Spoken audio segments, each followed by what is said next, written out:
trial in UPSC exam, upgradation of Central University City Diffu campus to full-fledged university, MOU, MOS1, MOS2 are written commitment of Government of India, and this must be fulfilled without any delay. Here the unimplemented clauses should be highlighted emphatically for immediate solution. The issue of 125th Constitutional Amendment Bill 2019 should also be taken care of, Memorandum Settlement 2, as the bill in the present form has not covered certain important vital clauses of MOS2. A special provision in the 6th schedule exclusively for Karbi Anglong Autonomous Council and the Mahasab Autonomous Council and other original 6th schedule council in respect to responsibility of governor should be provided in the provision of 125th Constitutional Amendment Bill, so that he is exclusively advised by the Autonomous Council in matter under the jurisdiction of 6th schedule.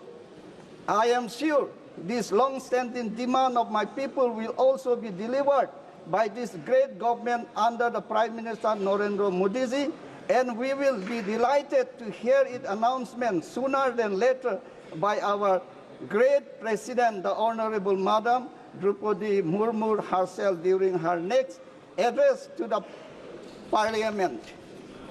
As tribal people, we have been hugely inspired by the election of the tribal lady to the highest office of the country, which has been made possible only because our Prime Minister leadership has deep love for the nation, tribal people. We feel immensely proud whenever the Honorable Madam President addresses the nation, particularly the Parliament. So it is a matter of great distress for us when somebody disrespects her by calling her means and hateful words like bichari.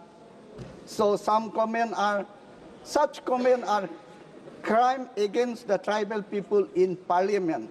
So learn to respect, honor, SC, ST, OBC. We are also the son of the soil. आप लोग देखिए, मोदी जी से आप लोग सीखिए.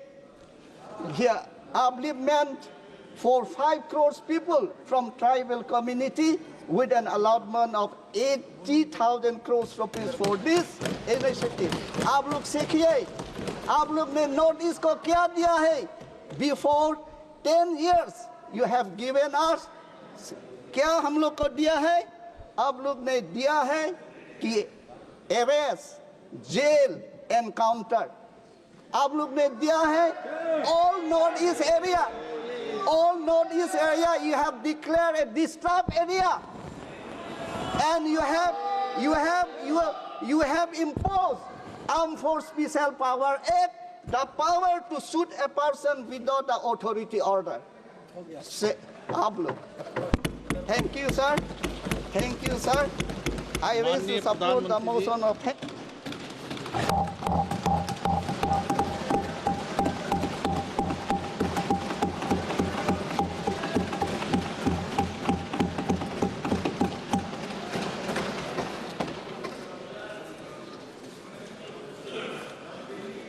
आदरणीय सभापति जी,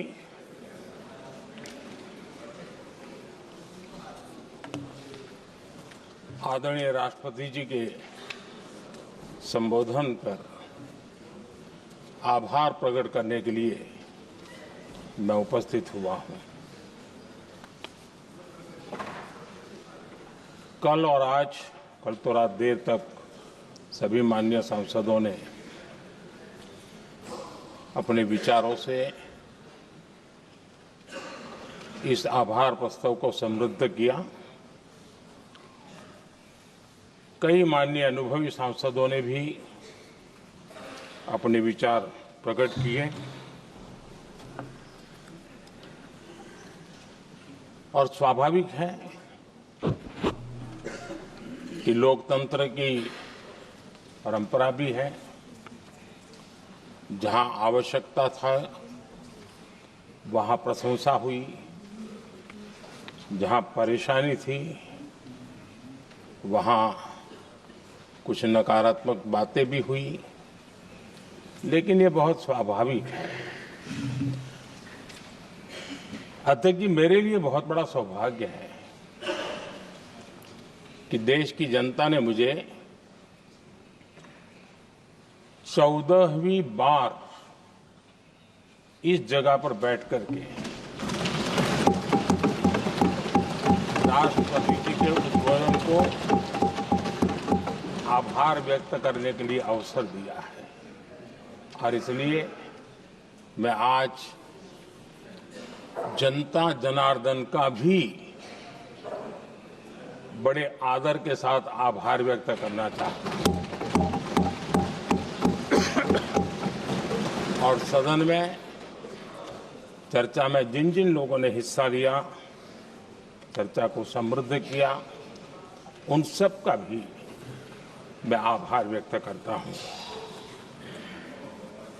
आदरणीय सभापति जी, हम 2025 में हैं। एक प्रकार से 21वीं सदी का 25% हिस्सा बीत चुका है।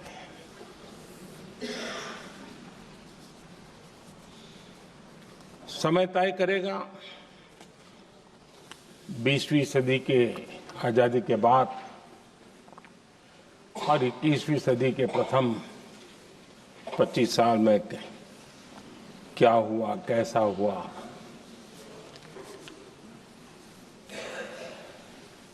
लेकिन इस राष्ट्रपति जी के संबोधन में अगर हम बारीकी इसको अध्ययन करेंगे तो ये साफ नजर आता है कि उन्होंने देश के सामने भविष्य के 25 वर्ष और विकसित भारत के लिए एक नया विश्वास जगाने वाली बात,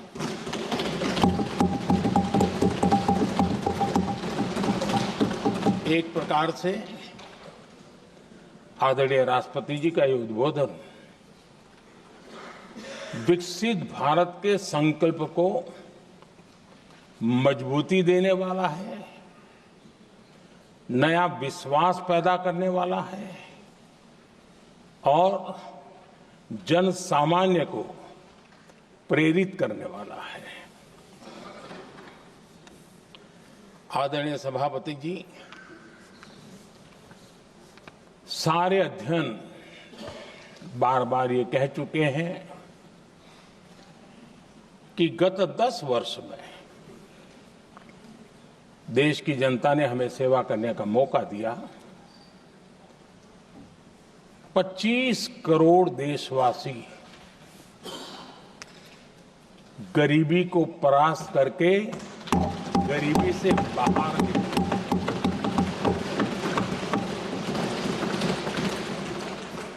आदरणीय सभापति जी, 5 दशक तक गरीबी हटाओ के नारे सुने हो और अब 25 करोड़ गरीब गरीबी को परास्त करके बाहर निकले, ऐसे ही नहीं हो।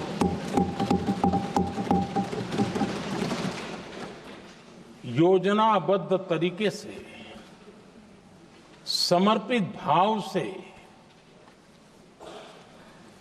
अपनेपन की पूरी संवेदनशीलता के साथ जब गरीबों के लिए जीवन खपाते हैं ना, तब ये होता है। आदरणीय सभापति जी, जब जमीन से जुड़े लोग जमीन की सच्चाई को जानते हुए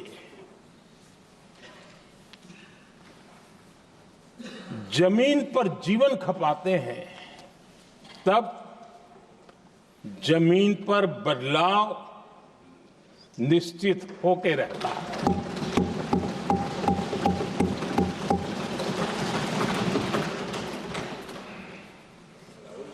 आदरणीय सभापति जी, हमने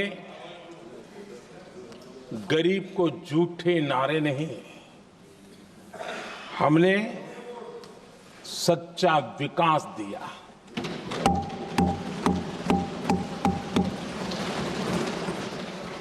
गरीब का दुख, सामान्य मानवी की तकलीफ, मिडिल क्लास के सपने ऐसे ही नहीं समझे जाते हैं। आदरणीय सभापति जी, इसके लिए एक जज्बा चाहिए।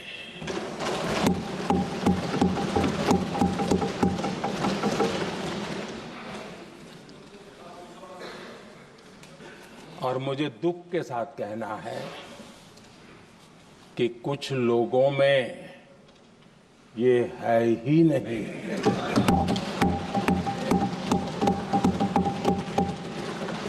आदरणीय सभापति जी, बारिश के दिनों में कच्ची छत, फुसकी, प्लास्टिक की चादर वाली छत, उससे नीचे जीवन गुजारना कितना मुश्किल होता है। पल पल सपने रौंद दिए जाते हैं, ऐसे पल होते हैं, ये हर कोई नहीं समझ सकता। आदरणीय सभापति जी, अब तक गरीबों को 4 करोड़ घर मिले हैं।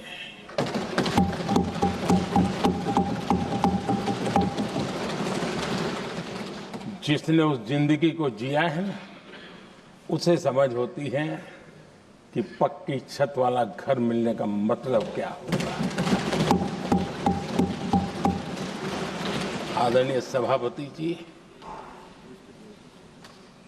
एक महिला जब खुले में शौच जाने के लिए मजबूर हो जाती है,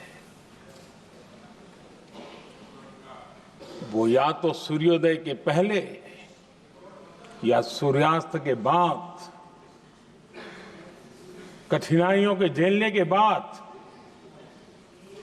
इस छोटा सा अपना नित्य कर्म करने के लिए निकल सकती है। तब उसे क्या तकलीफ होती थी, ऐसे लोग समझ नहीं सकते। आदरणीय सभापति जी, हमने 12 करोड़ से ज्यादा शौचालय बनाकर बहनों बेटियों की मुश्किलें दूर की।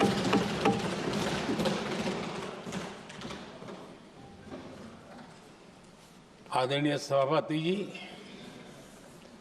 आजकल मीडिया में ज्यादा ही चर्चा हो रही है, सोशल मीडिया में और अधिक हो रही है। कुछ नेताओं का फोकस घरों में जकूजी पर,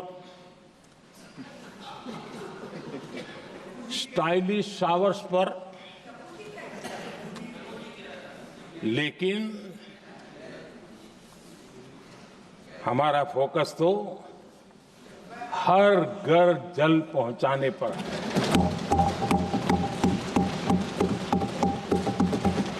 आजादी के 75 साल के बाद देश में 75% करीब 16 करोड़ से भी ज्यादा घरों के पास जल का करने के लिए नल का कनेक्शन नहीं था। हमारी सरकार ने 5 साल में 12 करोड़ परिवारों को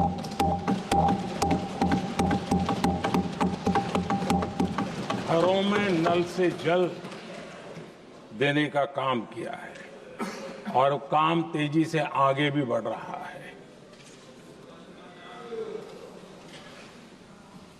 आदरणीय सभापति जी, हमने गरीबों के लिए इतना काम किया और इसके कारण आदरणीय राष्ट्रपति जी ने अपने अभिभाषण में इसका विस्तार से वर्णन किया है। जो लोग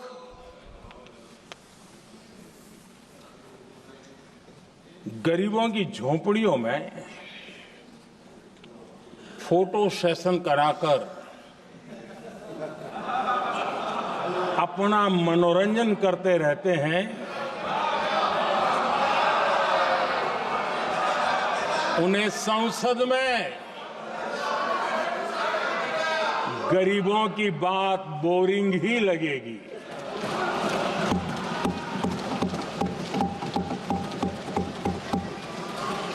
आदरणीय सभापति जी, मैं उनका गुस्सा समझ सकता हूं।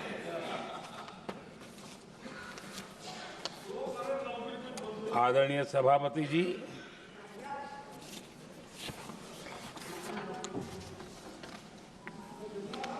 समस्या की पहचान करना एक बात है, लेकिन अगर जिम्मेवारी है तो समस्या की पहचान कर करके छूट नहीं सकते। उसके समाधान के लिए समर्पित भाव से प्रयास करना होता है। हमने देखा है और पिछले 10 साल के हमारे काम को देखा होगा और राष्ट्रपति जी के अभिभाषण में भी देखा होगा। हमारा प्रयास समस्या की समाधान का रहता है और हम समर्पित भाव से प्रयास करते हैं। आदरणीय सभापति जी, हमारे देश में एक प्रधानमंत्री हुआ करते थे।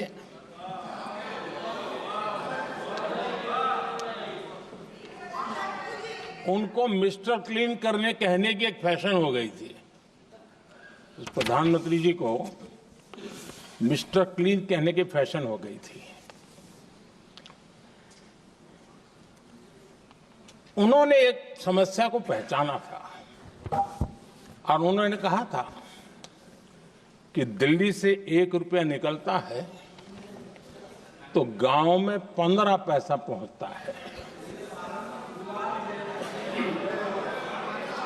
अब उस समय तो पंचायत से लेकर पार्लियामेंट तक एक ही पार्टी का राज था।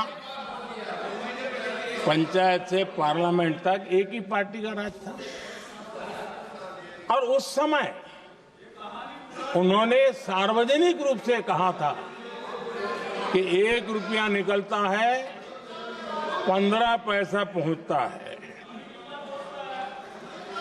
बहुत गजब की हाथ सफाई थी।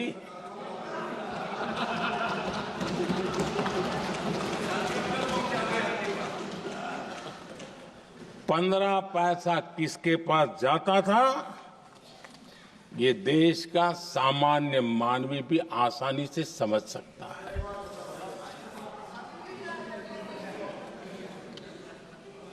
आदरणीय सभापति जी, देश ने हमें अवसर दिया, हमने समाधान खोजने का प्रयास किया। हमारा मॉडल है बचत भी विकास भी। जनता का पैसा जनता के लिए। हमने जनधन, आधार, मोबाइल की जेम ट्रिनिटी बनाई और डीबीटी से डायरेक्ट बेनिफिट ट्रांसफर ये देना शुरू किया। आदरणीय सभापति जी, हमारे कार्यकाल में हमने 40 लाख करोड़ रुपया सीधा जनता जनार्दन के खाते में जमा किया।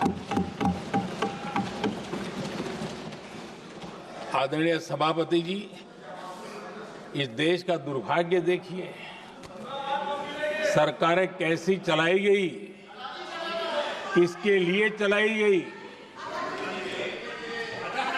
माननीय सदस्य, मैं सबसे आपसे आग्रह कर रहा हूं, आप सदन की गरिमा बनाए रखें।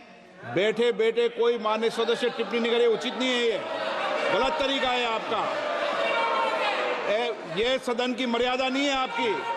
आप प्रोटेक्ट करना चाहते हो उनको इस तरीके से, गलत तरीका, ये गलत तरीका है।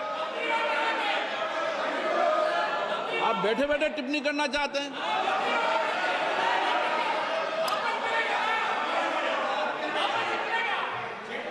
आदरणीय सभापति जी,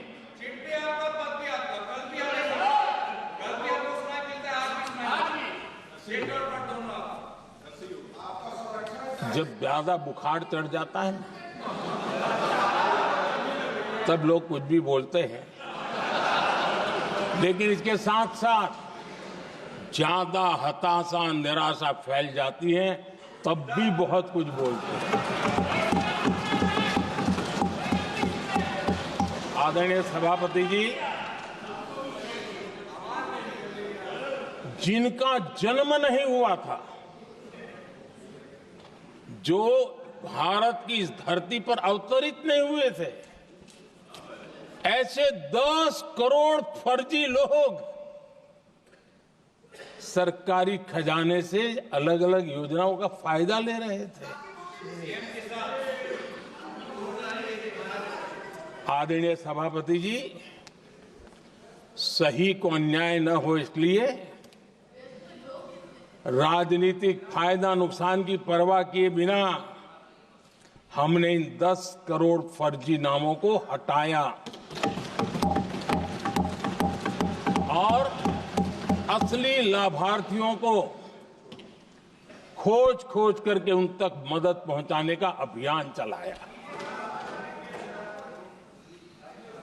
आदरणीय सभापति जी, ये 10 करोड़ फर्जी लोग जब हटे और भिन्न भिन्न योजनाओं का हिसाब लगाएं तो करीब करीब 3 लाख करोड़ रुपया गलत हाथों से जाने से बच गए। मैं हाथ किसका था ये नहीं कह रहा हूं, गलत हाथों से। आदरणीय सभापति जी, हमने सरकारी खरीद में भी टेक्नोलॉजी का भरपूर उपयोग किया, ट्रांसपेरेंसी लाए और जेम पोर्टल, जो आज राज्य सरकारें भी उसका उपयोग कर रही है, जेम पोर्टल से जो खरीदी हुई, उससे आमतौर पर जो खरीदी होती है उससे कम पैसों में खरीदी हुई और सरकार के 1,15,000 करोड़ रुपए की बचत हुई।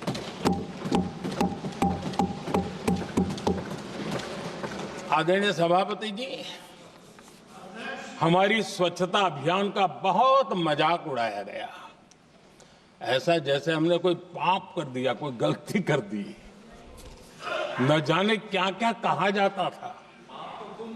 लेकिन आज मुझे संतोष से कहना है कि इन सफाई के कारण हाल के वर्षों में सिर्फ सरकारी दफ्तरों से जो कबाड़ बेचा गया ना, उसमें 2,300 करोड़ रुपया सरकार को मिले हैं। महात्मा गांधी ट्रस्टीशिप के सिद्धांत की बात करते थे। वो कहते थे कि हम ट्रस्टी हैं, ये संपत्ति जनता जनार्दन की है और इसलिए हम पाई पाई को एक ट्रस्टीशिप के सिद्धांत के आधार पर बचाने की और सही जगह पर उपयोग करने का प्रयास करते हैं।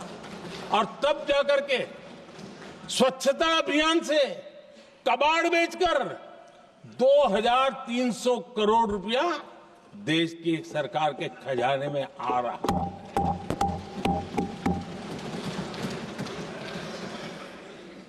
आदरणीय सभापति जी, हमने एक महत्वपूर्ण निर्णय लिया इथेनॉल ब्लेंडिंग का। हम जानते हैं हम एनर्जी इंडिपेंडेंट नहीं है, हमें बाहर से लाना पड़ता है। जब इथेनॉल ब्लेंडिंग किया और हमारे पेट्रोल डीजल की आय कम हुई, उस एक निर्णय से 1 लाख करोड़ रुपए का फर्क पड़ा है। और ये पैसे करीब करीब 1 लाख करोड़ रुपया किसानों की जेब में गया है। आदरणीय सभापति जी, मैं बचत की तो बात कर रहा हूं, लेकिन पहले अखबारों की हेडलाइन हुआ करती थी, इतने लाख के घोटाले, इतने लाख के घोटाले, इतने लाख के घोटाले। 10 साल हो गए, ये घोटाले न कर करके, घोटाले न होने से भी देश के लाखों करोड़ रुपए बचे हैं जो जनता जनार्दन की सेवा में लगे हैं। आदरणीय सभापति जी, हमने ये जो अलग अलग कदम उठाए, उससे लाखों करोड़ रुपए की बचत हुई, लेकिन उन पैसों का उपयोग हमने शीश महल बनाने के लिए नहीं किया।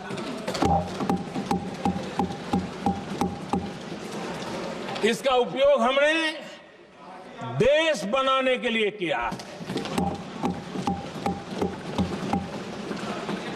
इंफ्रास्ट्रक्चर का बजट 10 साल पहले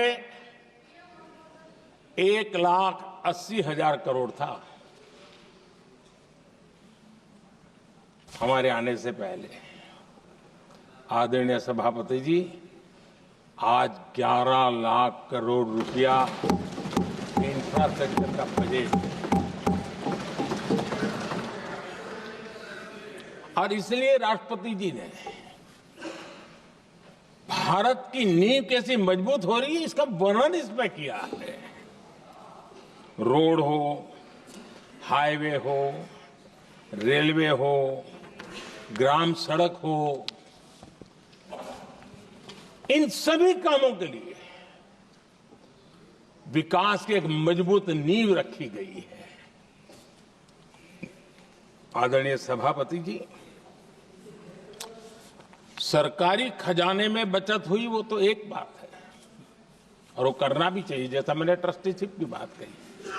लेकिन हमने इस बात पर भी ध्यान रखा है कि जन सामान्य के उनको भी बचत का लाभ मिलना चाहिए। योजनाएं ऐसी हो ताकि जनता को भी बचत हो। और आपने देखा होगा, आयुष्मान भारत योजना बीमारी के कारण सामान्य मानवी को जो खर्च होता था, अब तक जिन लोगों ने इसका बेनिफिट लिया है, उसी के हिसाब से मैं कहता हूं कि करीब करीब देशवासियों का आयुष्मान योजना का बेनिफिट लेते के कारण जो खर्चा उनको अपने जेब से करना पड़ता, वैसे 1,20,000 करोड़ रुपया जनता जनार्दन के बचे हैं।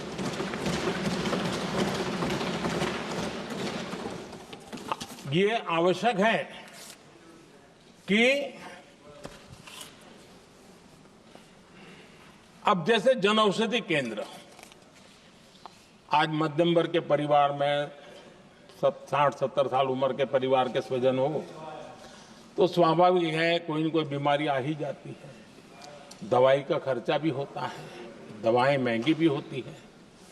हमने जब से जन औषधि केंद्र खोले हैं, जिसमें 80% डिस्काउंट होता है, और उसके कारण जिन परिवारों ने इन जन औषधि केंद्रों से दवाइयां ली हैं, उनके करीब करीब 30,000 करोड़ रुपए दवाई को खर्चा बचा।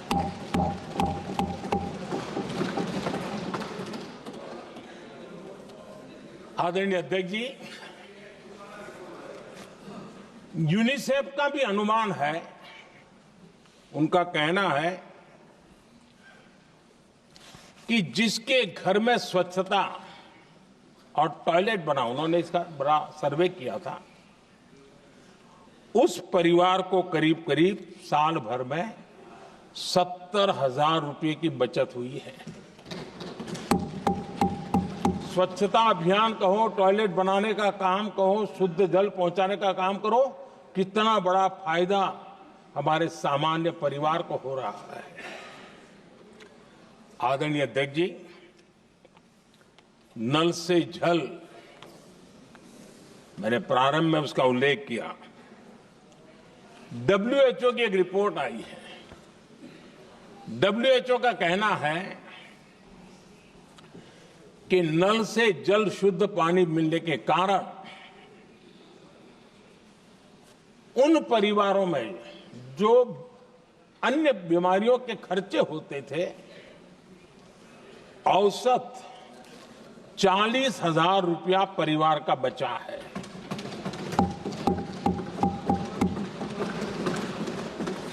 मैं ज्यादा गिन नहीं रहा हूं, लेकिन ऐसी अनेक योजना है जिन योजनाओं ने सामान्य मानवीय के खर्च में बचत की है। आदरणीय सभापति जी, करोड़ों देशवासियों को मुफ्त अनाज, उसके भी उस परिवार के हजारों रुपये बचते हैं। PM सूर्यघर मुफ्त बिजली योजना, जहां जहां ये योजना लागू हुई है, इन परिवारों को औसतन साल भर के 25 से 30,000 रुपये बिजली की बचत हो, पैसों में बचत हो रही है, खर्च में बचत हो रही है। और अगर ज्यादा बिजली है तो बेच करके कमाई कर रहा है वो अलग, यानी सामान्य मानवीय की बचत भी। हमने LED बल्ब का एक अभियान चलाया था। आपको मालूम है कि हमारे आने से पहले LED बल्ब 400 रुपये में बिकते थे। हमने इतना अभियान चलाया, उसकी कीमत 40 रुपये हो गई। और LED बल्ब के कारण बिजली की भी बचत हुई और उजाला भी ज्यादा मिला, और उसमें देशवासियों के करीब 20,000 करोड़ रुपए बचे हैं। आदरणीय सभापति जी, जिन किसानों ने सॉइल हेल्थ कार्ड का वैज्ञानिक तरीके से उपयोग किया है, उनको बहुत फायदा हुआ है। और ऐसे किसानों को प्रति एकड़ 30,000 रुपए की बचत हुई है। आदरणीय अध्यक्ष जी, बीते 10 साल में इनकम टैक्स को कम करके भी हमने मिडिल क्लास की बचत को बढ़ाने का काम किया है। आदरणीय अध्यक्ष जी, 2014 के पहले ऐसे बम गोले फेंके गए, बंदूक की ऐसी गोलियां चलाई गई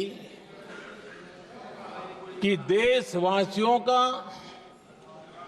जीवन छलनी कर दिया गया था। हमने धीरे धीरे उन घावों को भरते भरते आगे बढ़े।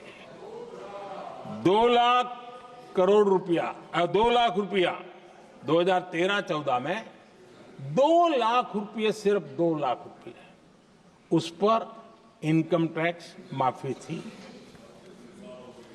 और आज 12 लाख रुपये संपूर्ण रूप से इनकम टैक्स से मुक्ति। और हमने बीच के कालखंड में भी, 14 में भी, 17 में भी, 19 में भी, 23 में भी हम लगातार ये करते आए, घाव भरते गए और आज बैंडेज बाकी था वो भी कर लिया। स्टैंडर्ड डिडक्शन उसके अगर 75,000 जोड़ दें तो 1 अप्रैल के बाद देश में जो सैलरीड क्लास हैं उनके 13.25 लाख रुपए पर तक कोई इनकम टैक्स नहीं देना पड़ेगा।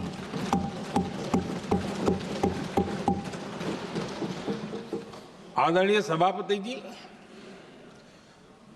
आप जिस समय युवा मोर्चा में काम करते थे तब एक बात आप सुनते होंगे, पढ़ते भी होंगे। एक प्रधानमंत्री आए दिन 21वीं सदी बोला करते थे। एक प्रकार से रट गया था, तकिया कलाम जैसा हो गया था, तो बोलते थे 21वीं सदी। जब इतनी बार बोला जाता था तो उस समय टाइम्स ऑफ इंडिया में आर.के. लक्ष्मण ने एक बड़ा शानदार कार्टून बनाया था। वो कार्टून बड़ा इंटरेस्टिंग था। उस कार्टून में एक हवाई जहाज है, एक पायलट है। अब उन्होंने पायलट क्यों पसंद किया वो तो मुझे मालूम नहीं।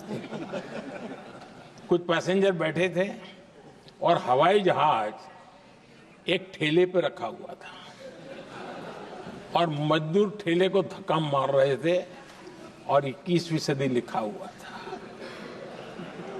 वो कार्टून उस समय तो मजाक लग रहा था, लेकिन आगे चल करके वो सच सिद्ध हो गया। आदरणीय अध्यक्ष जी,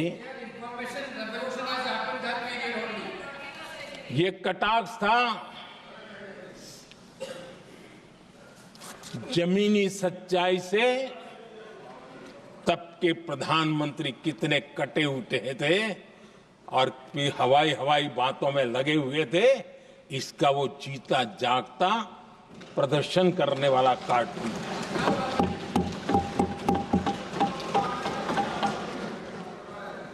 आदरणीय अध्यक्ष जी, जिन्होंने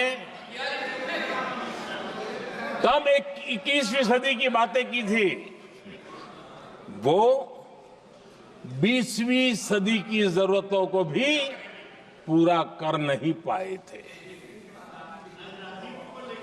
आदरणीय अध्यक्ष जी, आज जब मैं देखता हूं, पिछले 10 साल से सारी बीतों को बारीकी से देखने का अवसर मिला है, तो मुझे बड़ा दर्द होता है। हम 40-50 साल लेट हैं, जो काम 40-50 साल पहले हो जाने चाहिए थे। और इसलिए ये साल जब 2014 से देश की जनता ने हमको सेवा का अवसर दिया, हमने ज्यादा से ज्यादा युवाओं पर फोकस किया। हमें युवाओं की आकांक्षाओं पर बल दिया। हमने युवाओं के लिए ज्यादा अवसर बनाए। हमने कई क्षेत्रों को खोल दिया और जिसके कारण हम देख रहे हैं देश के युवा अपने सामर्थ्य का परचम लहरा रहे हैं। देश में हमने स्पेस सेक्टर को खोल दिया, डिफेंस सेक्टर को खोला, सेमीकंडक्टर मिशन लेकर के आए, इनोवेशन को बढ़ावा देने के लिए अनेक नई योजनाओं को हमने आकार दिया। स्टार्टअप इंडिया इकोसिस्टम पूरा डेवलप किया और इस बजट में भी आदरणीय अध्यक्ष जी एक बहुत महत्वपूर्ण निर्णय हुआ है। 12 लाख की आय पर इनकम टैक्स की माफी ये समाचार इतना बड़ा बन गया कि बहुत सी महत्वपूर्ण चीजों पर अभी भी कुछ लोगों का ध्यान नहीं गया है। वो महत्वपूर्ण निर्णय हुआ है, हमने न्यूक्लियर एनर्जी सेक्टर को ओपन कर दिया और इसके दूरगामी सकारात्मक प्रभाव और परिणाम देश को देखने के लिए मिलने वाले हैं। आदरणीय अध्यक्ष ji, AI, 3D printing, robotics, virtual reality की चर्चा हम तो गेमिंग का भी महात्मा क्या होता है इसके लिए भी प्रयास करने वाले लोगों में से। मैंने देश के नौजवानों से कहा है कि दुनिया का गेमिंग क्रिएशन का, क्रिएटिविटी वर्ल्ड का कैपिटल भारत क्यों न बने। और मैं देख रहा हूं बहुत तेजी से हमारे लोग काम कर रहे हैं।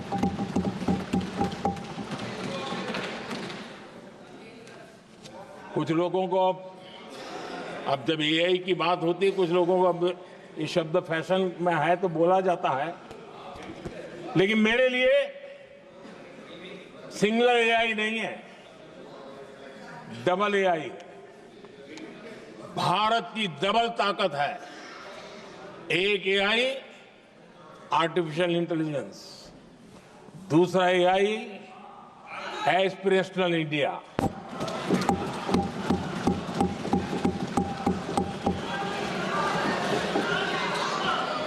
हमने स्कूलों में 10,000 टिंकरिंग लैब्स शुरू किए और आज उन टिंकरिंग लैब से निकले बच्चे रोबोटिक्स बना करके लोगों को चकित कर रहे हैं।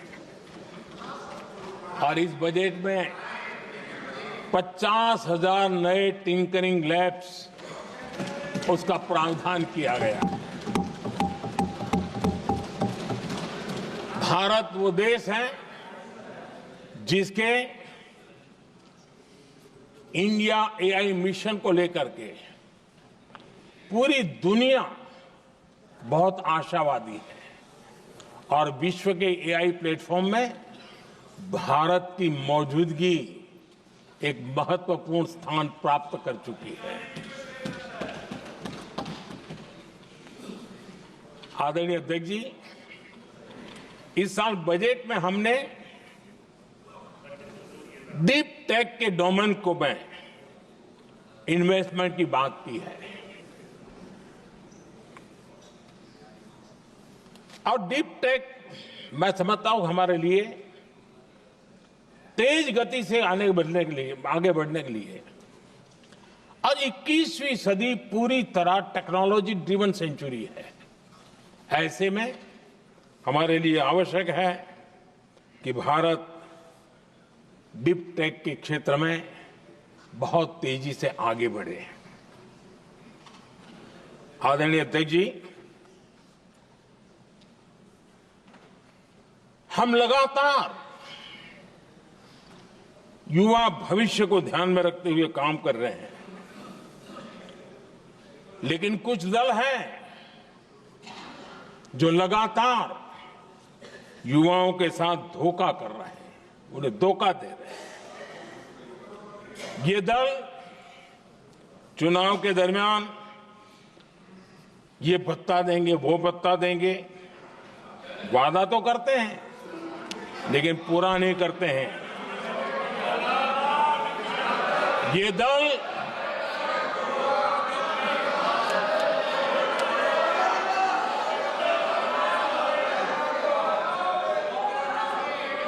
प्लीज माननीय सदस्य गरिमा प्रतिष्ठा बनाए रखें।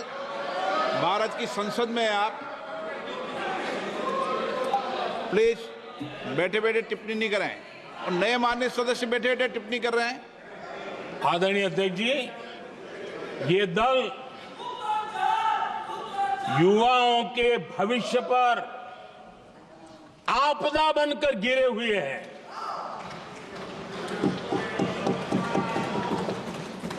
आदरणीय अध्यक्ष जी, हम कैसे काम करते हैं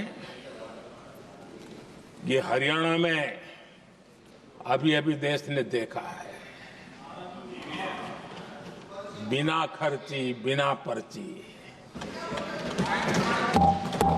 नौकरी देने का वादा किया था। सरकार बनते ही नौकरी मिल गई नौजवानों को। हम जो कहते हैं उसी का परिणाम है। आदरणीय अध्यक्ष जी, हरियाणा में तीसरी बार भव्य विजय और हरियाणा में के इतिहास में तीसरी बार विजय, ये अपने आप में ऐतिहासिक घटना है। आदरणीय अध्यक्ष जी, महाराष्ट्र में भी ऐतिहासिक परिणाम, जनता जनार्दन के आशीर्वाद। महाराष्ट्र के इतिहास में सत्ता पक्ष के पास इतनी सीटें पहली बार, ये जनता जनार्दन के आशीर्वाद से हम करके आए हैं।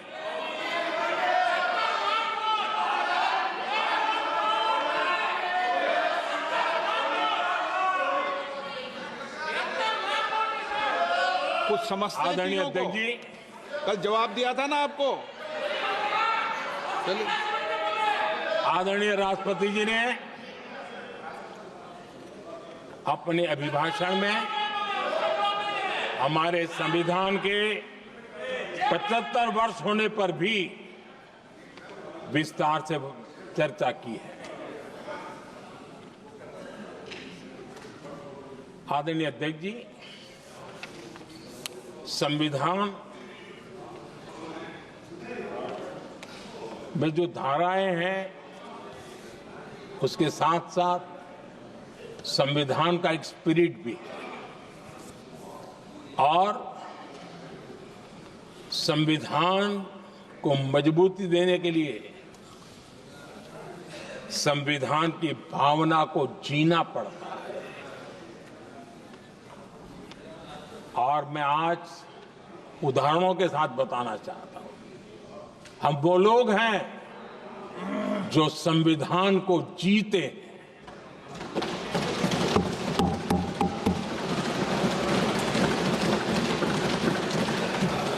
आदरणीय अध्यक्ष महोदय, हमारे यहां ये बात सही है, परंपरा है कि राष्ट्रपति जी जब उद्बोधन करते हैं तो उस सरकार के उस साल के कार्यकाल का ब्यौरा देते हैं। उसी प्रकार से राज्यों में गवर्नर का जो उद्बोधन होता है सदन में, वो उस राज्य के कार्यकलापों का ब्यौरा देते हैं। संविधान और लोकतंत्र का स्पिरिट क्या होता है? जब गुजरात के 50 वर्ष हुए, गोल्डन जुबली ईयर मना रहे थे और सद्भाग्य से मुझे उस समय मुख्यमंत्री के रूप में सेवारत था मैं, तो हमने एक महत्वपूर्ण निर्णय किया। हमने किया इस गोल्डन जुबली ईयर में पिछले 50 वर्ष में सदन में जितने भी गवर्नर के भाषण हुए, मतलब उस समय की सरकारों का ही वाहवाही उसमें होती है, हमने कहा कि उन 50 साल में जितने भी गवर्नर के भाषण हुए हैं सबको ही एक पुस्तक के रूप में तैयार किया जाए, ग्रंथ बनाया जाए और आज सभी लाइब्रेरीज में वो ग्रंथ अवेलेबल है। मैं तो बीजेपी वाला था, गुजरात में तो ज्यादातर कांग्रेस की सरकारें रही थी, उन सरकारों के गवर्नर के भाषण थे, लेकिन उसको भी प्रसिद्ध कराने का काम भाजपा से बना एक मुख्यमंत्री कर रहा था। क्यों? हम संविधान को जीना जानते हैं, हम संविधान को समर्पित है, हम संविधान के स्पिरिट को समझते हैं। आदरणीय अध्यक्ष जी, आप जानते हैं 2014 में जब हम आए तब मान्य विपक्ष नहीं था, रिकॉग्नाइज्ड अपोजिशन पार्टी नहीं थी, उतने अंक भी लेकर के कोई नहीं आए थे। भारत के अनेक कानून ऐसे थे कि हमें पूरी स्वतंत्रता थी उस कानून के हिसाब से काम करने की। अनेक कमेटियां ऐसी थी जिसमें लिखा था लीडर ऑफ द अपोजिशन उसमें आएंगे, लेकिन अपोजिशन था ही नहीं, रिकॉग्नाइज अपोजिशन नहीं था। ये हमारा संविधान जीने का स्वभाव था, ये हमारा संविधान का स्पिरिट था, ये हमारी लोकतंत्र की मर्यादाओं का पालन करने का इरादा था। हमने तय किया कि भले मान्य विपक्ष नहीं होगा, रिकॉग्नाइज अपोजिशन नहीं होगा, लेकिन जो सबसे बड़े दल का सब नेता है उसको मीटिंगों में बुलाएंगे। ये लोकतंत्र का स्पिरिट होता है, तब होता है।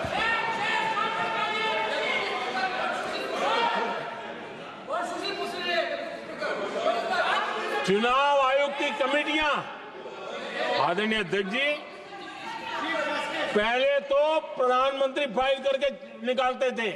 ये हम हैं जिसने ऑपोजिशन के लीडर को भी उस कमेटी में बिठाया है।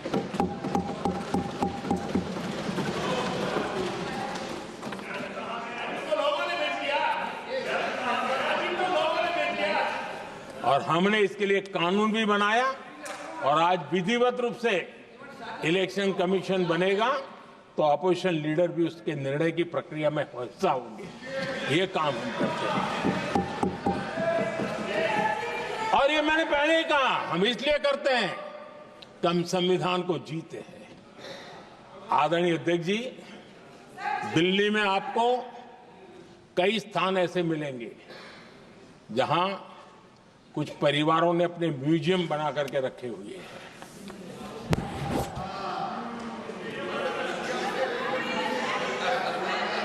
जनता जनार्दन के पैसों से काम हो रहा है। लोकतंत्र का स्पिरिट क्या होता है, संविधान को जीना किसको कहते हैं। हमने पीएम म्यूजियम बनाया और देश के पहले से लेकर के मेरे पूर्व तक के सभी प्रधानमंत्रियों के जीवन को और उनके कार्य को उस पीएम म्यूजियम बनाया गया है। और मैं तो चाहूंगा कि पीएम म्यूजियम में जो जो महापुरुष हैं उनके परिवारजनों ने समय निकाल करके उस म्यूजियम को देखना चाहिए और उसमें कुछ जोड़ने के लगता है तो सरकार का ध्यान आकर्षित करना चाहिए ताकि वो म्यूजियम समृद्ध हो और देश के बालकों को प्रेरणा। ये होता है संविधान की भावना। अपने लिए तो सब करते हैं, खुद के लिए जीने वालों की जमात बहुत छोटी नहीं है। संविधान के लिए जीने वाले यहां बैठे हैं।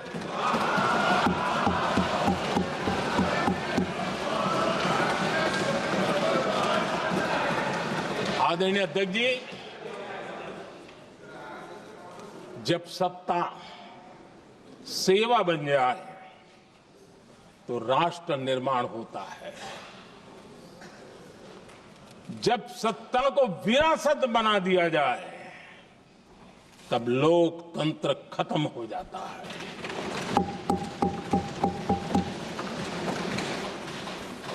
आदरणीय अध्यक्ष जी, हम संविधान की भावना को लेकर के चलते हैं। हम जहर की राजनीति नहीं करते हैं।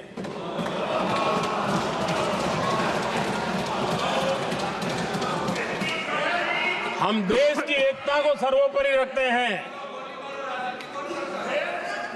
और इसलिए सरदार वल्लभ भाई पटेल का दुनिया का सबसे ऊंचा स्टैच्यू बनाते हैं और स्टैच्यू ऑफ यूनिटी देश को जोड़ने का जिस महापुरुष ने काम किया उसका हम स्मरण करते हैं। और वो भाजपा के नहीं थे, वो जनसंघ के नहीं थे। हम संविधान को जीते हैं, इसलिए इस सोच से आगे बढ़ते हैं।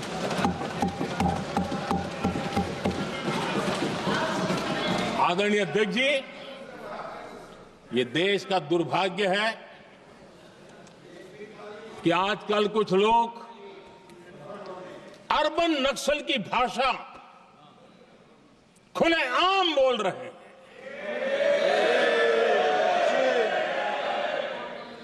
और अर्बन नक्सल जिन बातों को बोलते हैं, इंडियन स्टेट के सामने मोर्चा लेना, ये अर्बन नक्सल की भाषा बोलने वाले, इंडियन स्टेट के खिलाफ लड़ाई की घोषणा करने वाले न संविधान को समझ सकते हैं, न देश की एकता को समझ सकते हैं।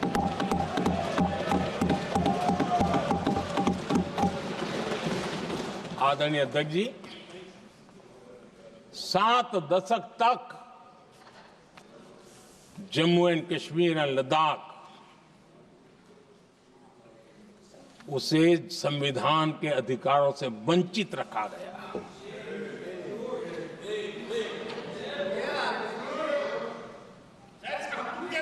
यह संविधान के साथ भी अन्याय था और जम्मू कश्मीर और लद्दाख के लोगों के साथ भी अन्याय था। हमने आर्टिकल 370 की दीवार गिरा दी।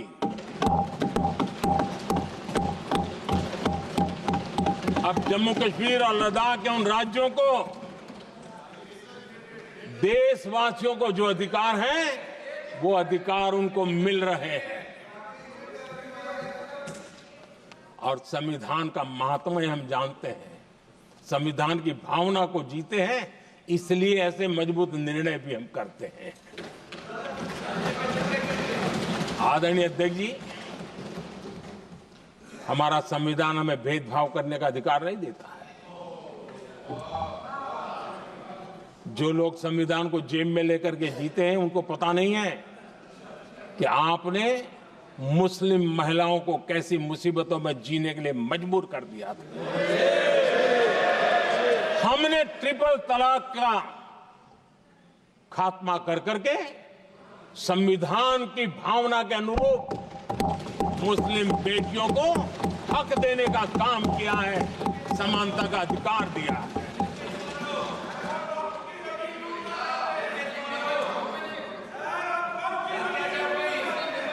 जब भी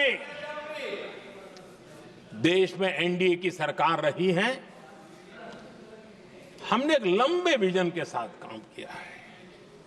पता नहीं देश को बांटने के लिए किस किस प्रकार की भाषाओं का प्रयोग किया जा रहा है। हताशा, निराशा पता नहीं उनको कहां तक ले जाएगी, लेकिन हमारी सोच कैसी है, एनडीए के साथी मिलकर के किस दिशा में सोचते हैं।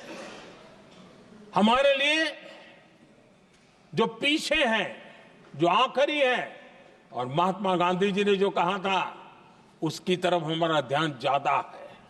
और उसी का परिणाम है कि अगर हम मंत्रालयों की रचना करते हैं, तो भी मंत्रालय कौन सा बनाते हैं? पूर्वोत्तर के लिए अलग मंत्रालय बनाते हैं।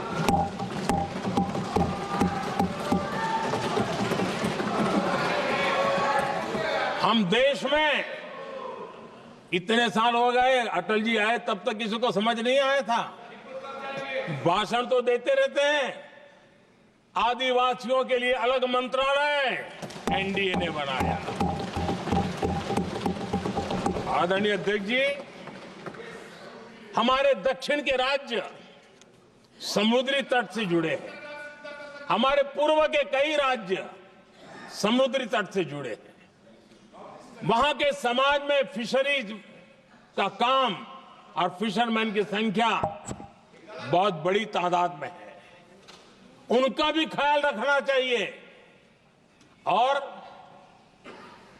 जमीन के भीतर के छोटे पानी के जो इलाके रहते हैं, वहां भी फिशरमैन के रूप में काम करने वाले समाज के आखिरी तबके के लोग हैं। ये हमारी सरकार है जिन्हें फिशरीज के लिए अलग मंत्रालय बनाया।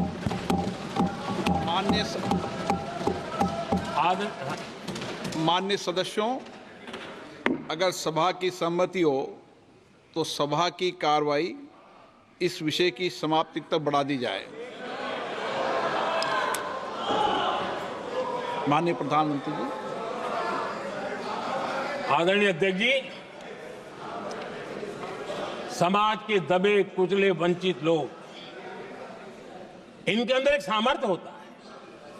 अगर स्किल डेवलपमेंट पर बल दिया जाए तो उनके लिए नए अवसर बन सकते हैं, उनकी आशा आकांक्षा अनुरूप जिंदगी बना सकते हैं।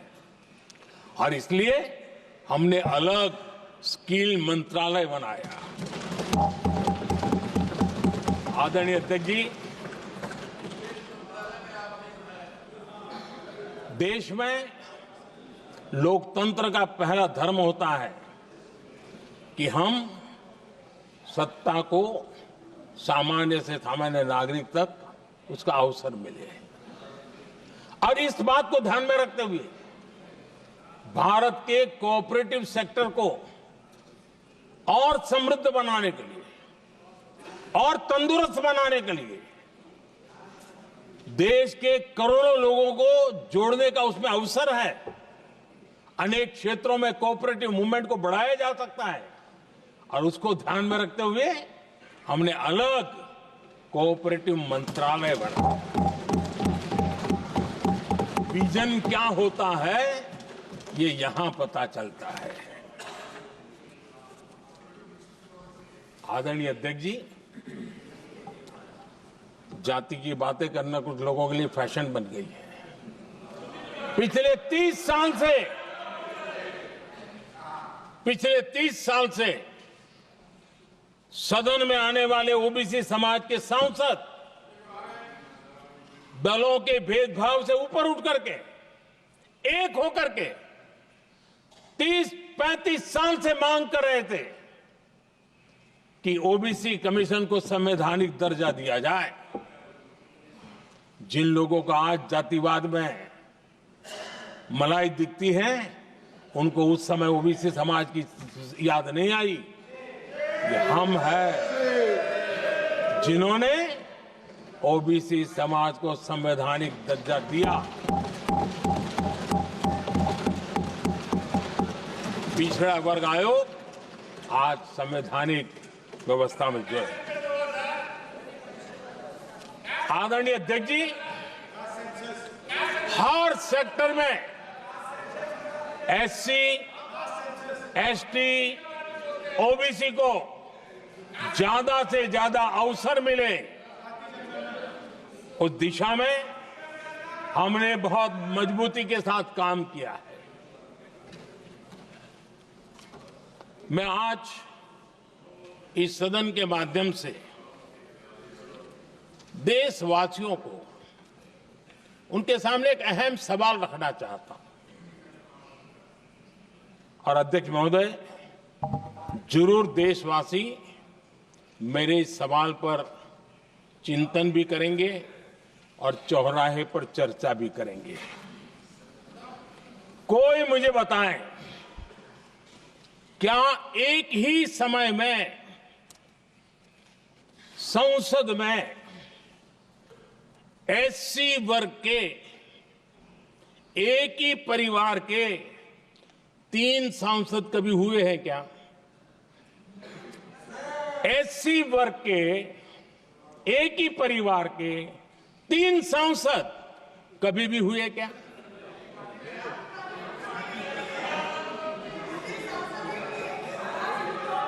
मैं दूसरा सवाल पूछता हूं, कोई मुझे बताए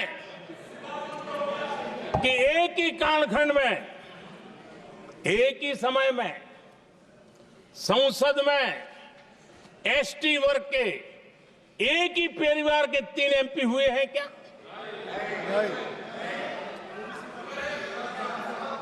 आदरणीय अध्यक्ष जी, कुछ लोगों की वाणी और व्यवहार में कितना फर्क होता है, मेरे एक सवाल के जवाब में मिला।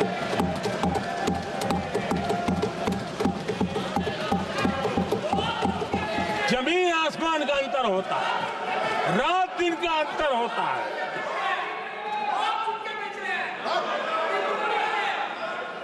आदरणीय अध्यक्ष जी, हम एससी एसटी समाज को कैसे सशक्त कर रहे हैं? आदरणीय अध्यक्ष जी, समाज में तनाव पैदा किए बिना एकता की भावना को बरकरार रखते हुए समाज के वंचितों का कल्याण कैसे किया जाता है, इसका मैं एक उदाहरण देता हूं।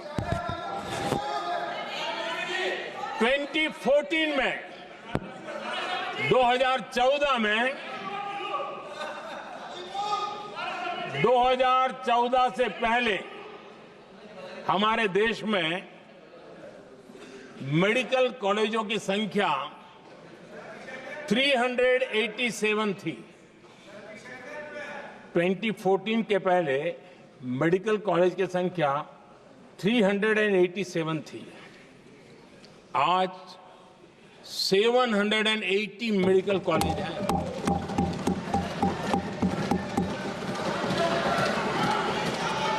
अब मेडिकल कॉलेज बड़े हैं तो सीटें भी बड़ी हैं। ये बहुत महत्वपूर्ण एंगल है आदरणीय अध्यक्ष जी, और इसलिए कॉलेजें बड़ी हैं, सीटें भी बड़ी हैं।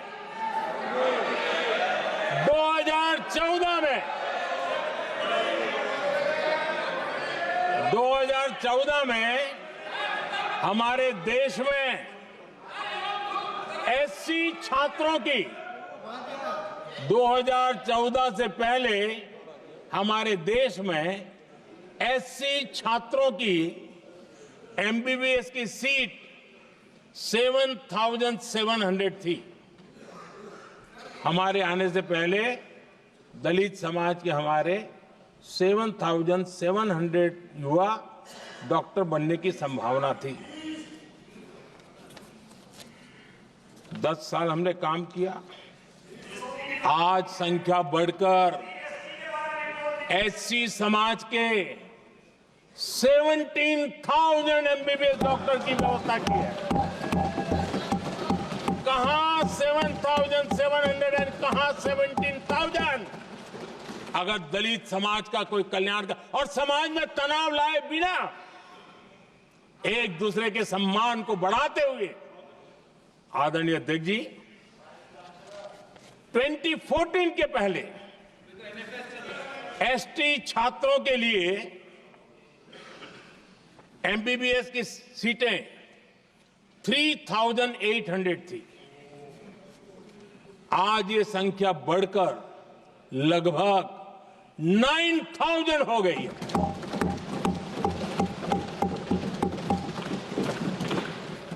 (2014) के पहले ओबीसी के छात्रों के लिए एमबीबीएस में 14,000 से भी कम, 14,000 से भी कम सीटें थी। आज इनकी संख्या लगभग 32,000 हो गई है।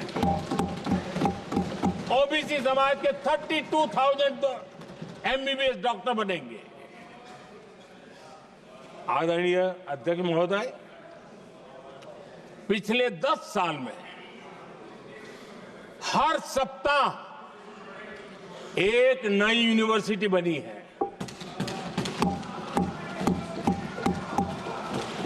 हर दिन एक नई आईटीआई बनी है। हर 2 दिन में एक नया कॉलेज खुला है। सोचिए, एससी, एसटी, ओबीसी हमारे युवा युवतियों के लिए कितनी वृद्धि हुई है, इसका आप अंदाज लगा सकते हैं। आदरणीय अध्यक्ष जी, हम हर योजना के पीछे लगे हैं 100% सिचुएशन, 100% उसको लागू करें। उसके जो भी लाभार्थी हैं वो उसमें छूट न जाए, उस दिशा में हम काम कर रहे हैं। पहले, ताकि हम चाहते हैं कि जिसका हक है उसको मिलना चाहिए। अगर योजना है, उसका हक है, तो उस तक पहुंचना चाहिए। 1 रुपया और 15 पैसा वाला खेल नहीं चल सकता। लेकिन कुछ लोगों ने क्या किया, मॉडल ही ऐसा बनाया कि कुछ ही लोगों को दो, औरों को तड़पाओ और तुष्टीकरण की राजनीति करो। देश विकसित भारत बनाने के लिए तुष्टीकरण से मुक्ति पानी होगी। हमने रास्ता चुना है संतुष्टीकरण, तुष्टीकरण नहीं, संतुष्टीकरण। और उस रास्ते पर हम चले हैं। हर समाज, हर वर्ग के लोगों को बिना भेदभाव के जो उसके हक का है वो उसको मिलना चाहिए। ये है संतुष्टीकरण। और मेरे हिसाब से जब मैं 100% सैचुरेशन की बात करता हूं तो उसका मतलब होता है एक असल में सामाजिक न्याय है, ये असल में सेकुलरिज्म है और असल में ये संविधान का सम्मान है। आदरणीय अध्यक्ष जी, संविधान की भावना है सबको बेहतर स्वास्थ्य मिले, और आज कैंसर डे भी है। देश भर में और दुनिया भर में आज हेल्थ को लेकर के काफी चर्चा भी हो रही है। लेकिन कुछ लोग हैं जो गरीब को, बुजुर्गों को आरोग्य की सेवाएं देने मिले उसमें अड़ंगे डाल रहे हैं, और वो भी अपने राजनीतिक स्वार्थ के कारण। आज आयुष्मान से देश के 30,000 अस्पताल जुड़े हैं और अच्छे स्पेशलाइज प्राइवेट अस्पताल जुड़े हैं जहां आयुष्मान कार्ड वाले को मुफ्त इलाज मिलता है। लेकिन कुछ राजनीतिक दलों ने अपने संकुचित मानस के कारण, कुनीतियों के कारण गरीबों के लिए इन अस्पतालों के दरवाजे बंद करके रखे हुए हैं, और इसका नुकसान कैंसर के मरीजों को उठाना पड़ा है।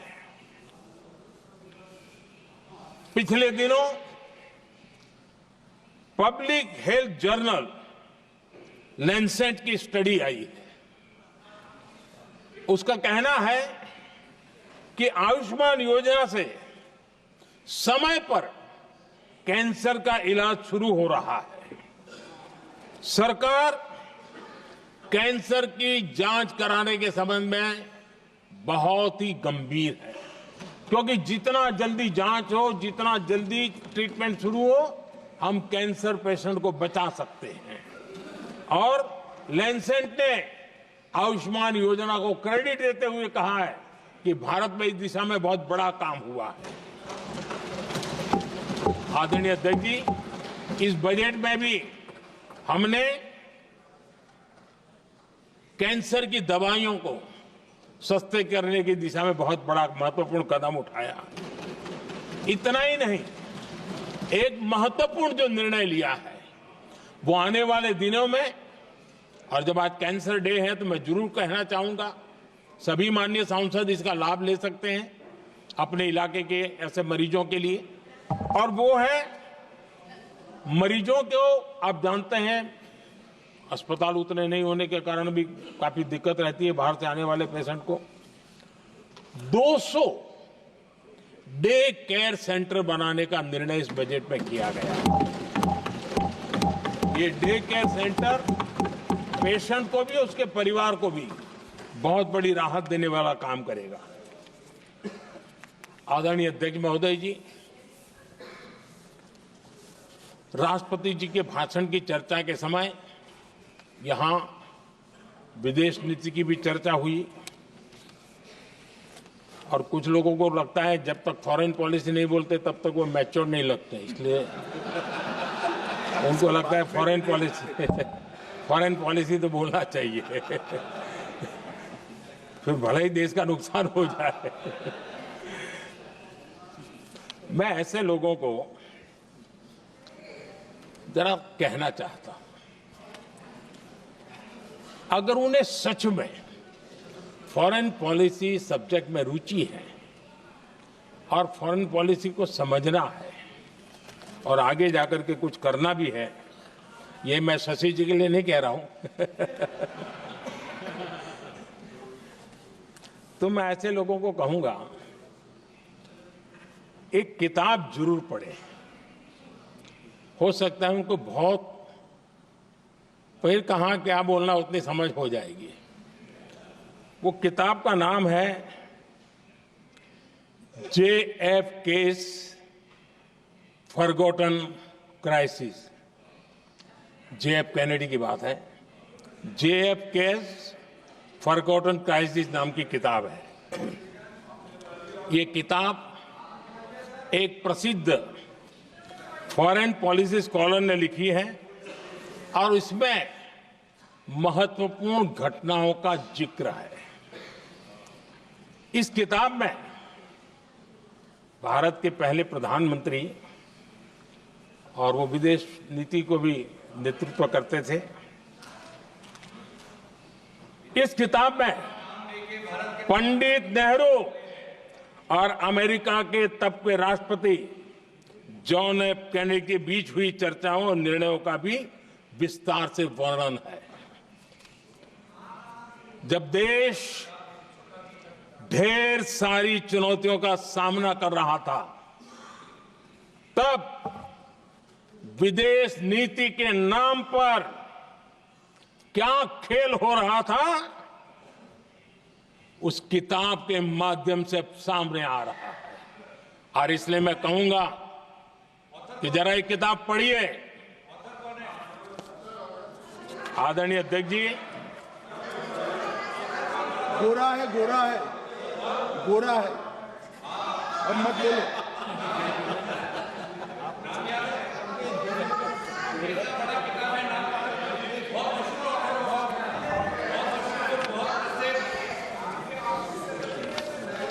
आदरणीय अध्यक्ष जी,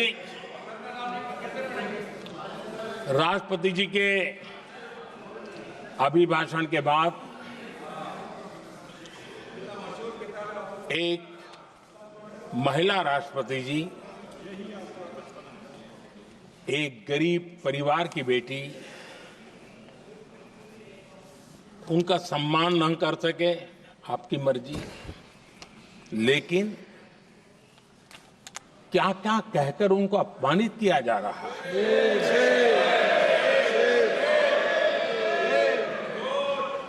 मैं राजनीति हताशा निराशा समझ सकता हूं, लेकिन एक राष्ट्रपति के खिलाफ क्या कारण है?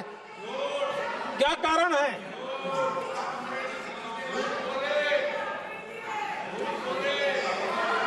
आदरणीय अध्यक्ष जी, आज भारत इस प्रकार की विकृत मानसिकता को छोड़ करके, उस सोच को छोड़ करके, विमेन लेड डेवलपमेंट के मंत्र को लेकर के आगे बढ़ रहा है। अगर आधी आबादी उसको अगर पूरा अवसर मिले तो भारत 2 गुनी रफ्तार से आगे बढ़ सकता है, और ये मेरा विश्वास है। 25 साल से इस क्षेत्र में काम करने के बाद मेरा विश्वास और दृढ़ हुआ है। आदरणीय अध्यक्ष जी, पिछले 10 साल में सेल्फ हेल्प ग्रुप्स अब तक 10 करोड़ नई महिलाएं एसएचजी में जुड़ी है, और ये महिलाएं वंचित परिवारों से, ग्रामीण बैकग्राउंड से, समाज के अंतिम पायदान पर बैठी इन महिलाओं का सामर्थ्य बढ़ा, उनका सामाजिक स्तर भी ऊपर उठा, और सरकार ने इनकी मदद 20 लाख रुपए तक बढ़ा दी है, ताकि वो इस काम को आगे बढ़ा सके।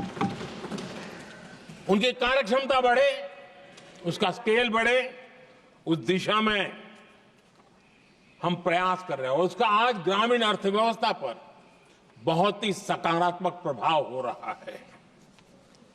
आदरणीय अध्यक्ष जी, राष्ट्रपति जी ने अपने अभिभाषण में लखपति दीदी अभियान की चर्चा की है। हमारी नई सरकार तीसरी बार बनने के बाद अब तक जो जानकारियां रजिस्टर हुई है उस हिसाब से 50 लाख से ज्यादा लखपति दीदी की जानकारी हम तक पहुंची है। और जब से मैंने इस योजना को आगे बढ़ाया है अब तक करीब करीब 1.25 करोड़ महिलाएं लखपति दीदी बनी है। और हमारा लक्ष्य है कि हम 3 करोड़ महिलाओं को लखपति दीदी बनाएंगे और इसके लिए आर्थिक कार्यक्रमों का बल दिया जाएगा। आदरणीय अध्यक्ष जी, आज देश के अनेक गांवों में ड्रोन दीदी की चर्चा हो रही है। एक मनोवैज्ञानिक परिवर्तन गांवों में आया है। महिला के हाथ में ड्रोन चलाते हुए देख के गांव के लोगों का महिला के प्रति देखने का नजरिया बदल रहा है। और आज नमो ड्रोन दीदी खेतों में काम कर करके लाखों रुपया कमाने लगी हैं।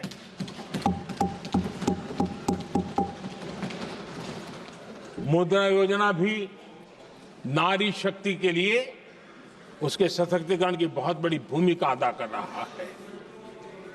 करोड़ों महिलाएं पहली बार मुद्रा योजना लेकर के उद्योग के अंदर अपने कदम रखे हैं और उद्योगपति की भूमिका में आई है। आदरणीय अध्यक्ष जी, 4 करोड़ परिवारों को जो घर दिए उसमें से करीब करीब 75% मकान ऐसे हैं जिसके मालिकाना हक महिलाओं को मिला है। आदरणीय अध्यक्ष जी, ये बदलाव 21वीं सदी के सशक्त भारत की नींव रख रहा है। आदरणीय अध्यक्ष जी, विकसित भारत का लक्ष्य ग्रामीण अर्थव्यवस्था उसको सशक्त बिना किए बिना हम विकसित भारत का निर्माण नहीं कर सकते। और इसलिए रूरल इकोनॉमी के हर क्षेत्र को हमने स्पर्श करने का प्रयास किया है। और हम जानते हैं रूरल इकोनॉमी में खेती किसानी का बहुत महत्व रहता है। विकसित भारत के 4 स्तंभों में हमारा किसान एक मजबूत स्तंभ है। बीते दशक में खेती के बजट में 10 गुना वृद्धि की गई है, 10 टाइम। 2014 के बाद की बात मैं बताता हूं और ये बहुत बड़ा जंप है। आदरणीय अध्यक्ष जी, आज जो लोग यहां किसान की बातें करते हैं, 2014 से पहले यूरिया मांगने पर लाठी पड़ती थी, रात रात कतारों में खड़ा रहना पड़ता था। और वो जमाना था जब खाद किसानों के नाम पर निकलती थी लेकिन खेत में नहीं पहुंचती थी, कहीं और ही काले बाजारी में, और 1 रुपया 15 पैसा वाला हाथ की सफाई का खेल चलता था। आज किसान को पर्याप्त खाद मिल रही है। कोविड का महासंकट आया, सारी सप्लाई चेन डिस्टर्ब हो गई, दुनिया में अनाप शनाप दाम बढ़ गए और परिणाम ये हुआ कि क्योंकि हम यूरिया पर डिपेंडेंट, हमें बाहर से लाना पड़ता है। आज भारत सरकार को जो बोरा यूरिया का 3000 रुपए में पड़ता है, सरकार ने वो झेला और किसान को 300 से भी कम कीमत पर दिया है, 300 रुपए से कम। किसान को ज्यादा से ज्यादा फायदा हो, इसके लिए लगातार हम काम कर रहे हैं। आदरणीय अध्यक्ष जी, किसानों को सस्ती खाद मिले, इस एक काम के लिए पिछले 10 साल में 12 लाख करोड़ रुपया खर्च किया गया है।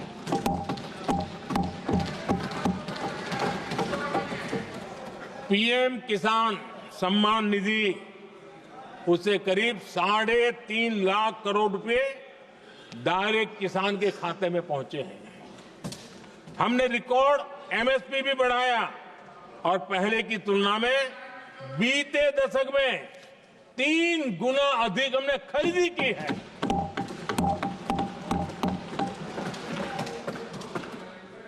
किसान को ऋण मिले, आसान ऋण मिले, सस्ता ऋण मिले, उसमें भी 3 गुना वृद्धि की गई है। पहले प्राकृतिक आपदा में किसान को अपने हाल पर छोड़ दिया जाता था। हमारे सेवा काल के दौरान पीएम फसल बीमा के तहत 2 लाख करोड़ रुपए किसानों को मिले हैं।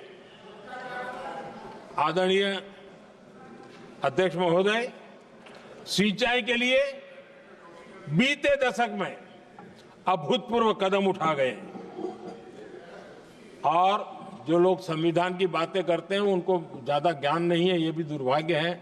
बहुत कम लोगों को मालूम होगा कि हमारे देश में डॉक्टर बाबा साहब आम्बेडकर ने पानी की योजनाओं को लेकर इतना उनका विजन क्लियर था, इतना व्यापक था और इतना समावेशी था, जो आज भी हम लोगों को प्रेरणा देता है। और 100 से बड़ी सिंचाई परियोजना जो दशकों से लटकी हुई थी, हमने उसको पूरा करने का अभियान चलाया ताकि किसानों के खेत में पानी पहुंचे।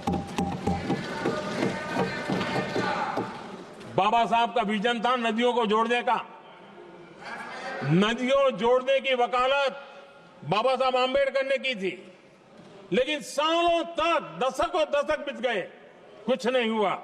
आज हमने केन बेतवा लिंक प्रोजेक्ट और पार्वती काली सिंह चंबल लिंक प्रोजेक्ट पर काम शुरू कर दिया और मैं तो गुजरात में कई नदियों को इस प्रकार से जोड़ करके नदियों को जिंदा करने का काम करने का मेरा सफल अनुभव भी रहा है।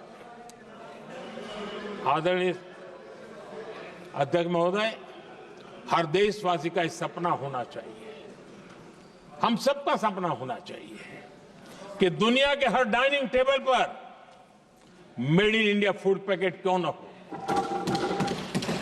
आज मुझे खुशी होती है जब भारत की चाय, इसके साथ साथ अब हमारी कॉफी भी दुनिया में अपनी महक फैला रही है, बाजारों में धूम मचा रही है। इवन हमारा टर्मरिक कोविड के बाद सबसे ज्यादा मांग बढ़ी है। आदरणीय अध्यक्ष जी, आप जरूर देखेंगे आने वाले समय में हमारा प्रोसेस सी फूड, और जिसको लेकर कुछ लोगों को पता नहीं कब क्यों दर्द हुआ, बिहार का मखाना दुनिया में पहुंचने वाला है।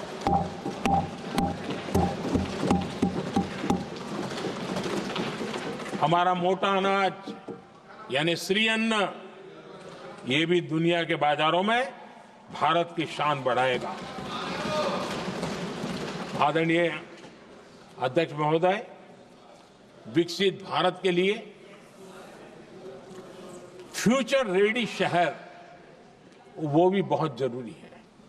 हमारा देश बहुत तेजी से अर्बनाइजेशन की ओर बढ़ रहा है और इसे चुनौती और संकट नहीं मानना चाहिए, इसे अवसर मानना चाहिए और हमने उस दिशा में काम आगे करना चाहिए। इंफ्रास्ट्रक्चर का विस्तार अवसरों का प्रसार होता है। जहां कनेक्टिविटी बढ़ती है वहां संभावनाएं भी बढ़ती हैं। दिल्ली यूपी को जोड़ने वाली पहली नमो रेल, उसका लोकार्पण था और मुझे भी उसमें यात्रा करने का अवसर मिला।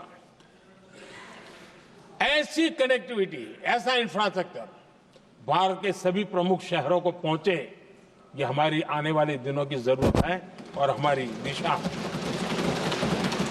आदरणीय अध्यक्ष जी, 10 साल में दिल्ली का नेटवर्क डबल हुआ और आज टियर 2, टियर 3 सिटी में भी मेट्रो नेटवर्क पहुंच रहा है। आज हम सभी गर्व कर सकते हैं, आज भारत का मेट्रो नेटवर्क 1000 किलोमीटर पार कर गए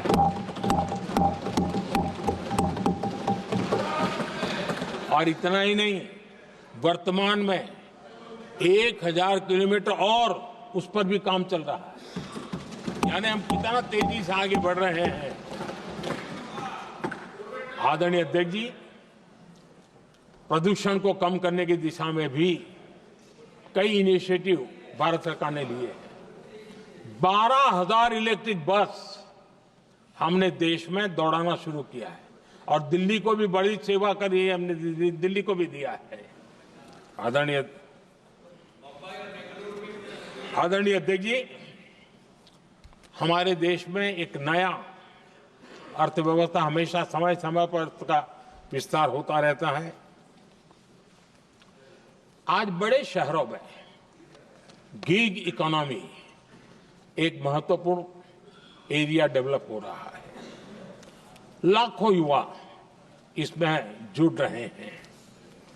हमने इस बजट में कहा है कि ई श्रम पोर्टल पर ऐसे गिग वर्कर अपनी रजिस्ट्री करवाएं और वेरिफिकेशन के बाद उनको इस न्यू एज सर्विस इकोनॉमी है उसको हम किस प्रकार से सहायता कर सकें और उनको एक आईडी कार्ड मिले ई श्रम पोर्टल पे आने के बाद।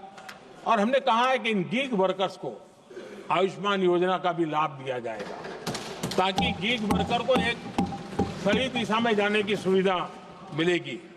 और एक अनुमान है कि आज देश में करीब करीब 1 करोड़ गिग वर्कर है और उस दिशा में भी हम काम कर रहे हैं। आदरणीय अध्यक्ष महोदय, एमएसएमई सेक्टर बहुत बड़ी मात्रा में जॉब के अवसर लेकर आता है और ये ऐसा क्षेत्र है कि जिसमें रोजगार की अपार संभावनाएं हैं। ये छोटे उद्योग आत्मनिर्भर भारत के प्रतीक है। देश की अर्थव्यवस्था में हमारा एमएसएमई सेक्टर बहुत बड़ा योगदान दे रहा है। हमारी नीति साफ है, एमएसएमई को सरलता, सहूलियत और संबल, एक ऐसा क्षेत्र है जिसमें रोजगार की संभावना है। और इस बार हमने मिशन मैन्युफैक्चरिंग उस पर बल दिया है और एक मिशन मोड में हम मैन्युफैक्चरिंग सेक्टर मतलब कि एमएसएमई को बल देना और एमएसएमई के माध्यम से अनेक नौजवानों को रोजगार देना और स्किल डेवलपमेंट से रोजगार के लिए नौजवानों को तैयार करना, ऐसे पूरी इकोसिस्टम को हम बल देते हुए आगे बढ़ रहे हैं। एमएसएमई सेक्टर में सुधार के लिए कई पहलुओं पर हमने काम शुरू किया है। एमएसएमई के लिए क्राइटेरिया 2006 में बनाया गया था, उसे अपडेट नहीं किया गया। पिछले 10 वर्षों में इस क्राइटेरिया में हमने 2 बार अपग्रेडेशन करने का प्रयास किया और इस बार एक बहुत बड़ा जंप लगाया है।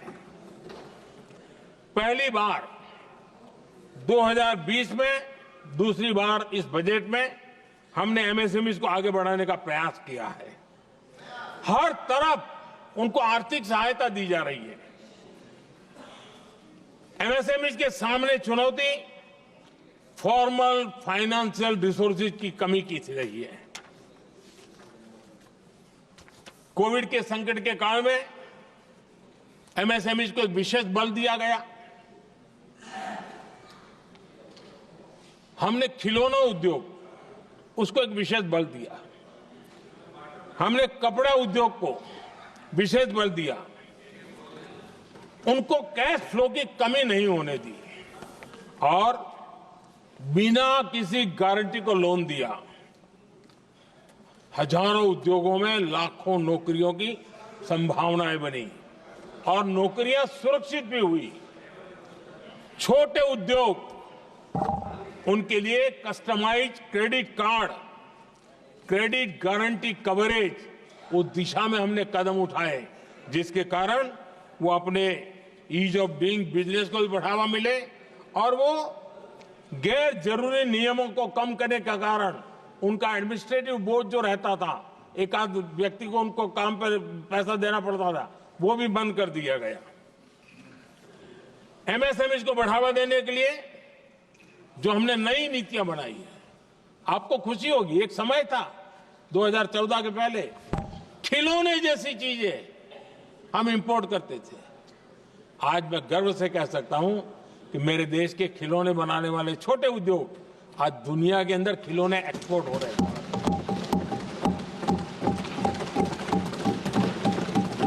और आयात में बहुत बड़ी गिरावट आई है। निर्यात में करीब 239% वृद्धि हुई है। एमएसएमई के जरिए संचालित ऐसे कई सेक्टर्स हैं जो दुनिया भर में अपनी पहचान बना रहे हैं। मेड इन इंडिया कपड़े, इलेक्ट्रॉनिक्स, इलेक्ट्रिकल गुड्स के सामान आज दूसरे देशों के जीवन का हिस्सा बन रहा है। आदरणीय अध्यक्ष जी, विकसित भारत के सपने को पूरा करने के लिए देश आगे बढ़ रहा है और बड़े आत्मविश्वास के साथ आगे बढ़ रहा है। विकसित भारत का सपना ये कोई सरकारी सपना नहीं होता है, वो 140 करोड़ देशवासियों का सपना है। और इस सपने को हम सब ने जितनी ऊर्जा दे सकते हैं देने का प्रयास करना है। और दुनिया में उदाहरण है, 20-25 साल के कालखंड में दुनिया के कई देश विकसित बनकर के दिखाया है। तो भारत के पास तो सामर्थ्य अपार है। हमारे पास डेमोग्राफी है, डेमोक्रेसी है, डिमांड है, हम क्यों नहीं कर सकते? इस विश्वास के साथ हमें आगे बढ़ना है और हम भी 2047 जब देश आजाद होगा, तब आजादी के 100 साल होंगे तब हम विकसित भारत बन के रहेंगे। ये सपने लेकर के चलना चाहिए।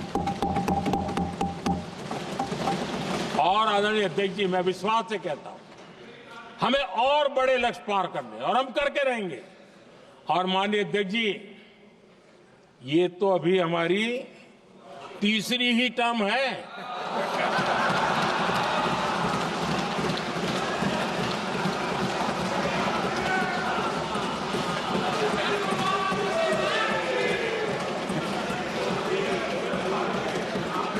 हम देश की आवश्यकता के अनुसार आधुनिक भारत बनाने के लिए, सक्षम भारत बनाने के लिए और विकसित भारत का संकल्प साकार करने के लिए हम आने वाले अनेक वर्षों तक जुटे रहने वाले हैं।